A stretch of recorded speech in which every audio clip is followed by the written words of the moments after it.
Կովկասի ճանապարհները Թրամփի և Պուտինի սեղանին։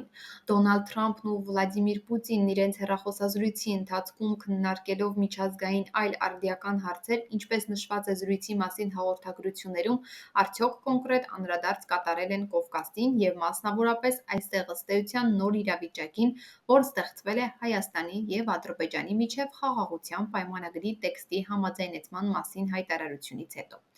Այդ իրադարձությունն անդրադարձել են գրեթե բոլոր միջազգային դերակատարները, խոսելով խաղաղության կարևորության մասին։ Ավելի ճիշտ կլինի ասել, որ Երևանի և Բաքվի այդ համաձայնությունը չեն ողջունել միայն ծույլերը։ Բայց ամբողջ հարցն այն է, որ խաղաղության պայմանագիր ասված նստ էության չի շոշափում այն կարևորագույն հարցերը, որն ունի առանցքային նշանակություն աշխարհաքաղաքականության համատեքստում։ Խոսքը ճանապարհների ապաշրջափակման մասին է։ Այդ հարցն ըստ էության պայմանավորում է ոչ միայն Կովկասի, այլ աշխարհաքաղաքական հարաբերությունների մի հսկա սխեմայի հեռանկար։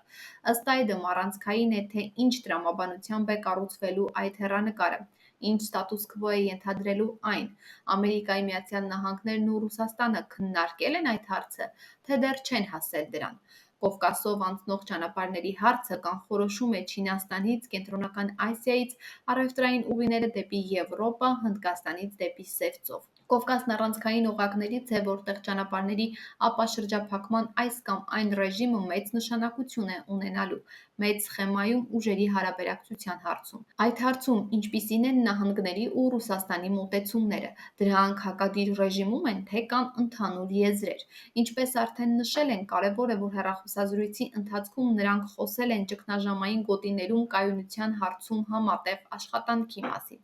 բայց նաև հասկանալի է, որ դա ամենևին չի երաշխավորում ապահովագրում աշխատանքային շեղումներից, իսկ դրանք անկասկած կլինեն, եթե լինեն մոտեցումների էական տարբերություն։ Այդ պարագայում լուծումները կամ կարող են լինել փոխանակումների տրամաբանության մեջ, կամ համատեղ աշխատանքի մասին հայտարարությունների ներքո կծավալվի պարզապես բավականին սուր մրցակցություն և պայքար։ Այդ իմաստով առանցքային հարցերից մեկը շարունակում է լինել այն, թե Դոնալդ Թրամփի վարչակազմի մոտեցումները որքանով են շարունակում այն, ինչ պատկերացնում էր Բայդենի վարչակազմը և արտացոլում էր Իլհամ Ալիևին ու Նիկոլ Փաշինյանին հղած նամակներում,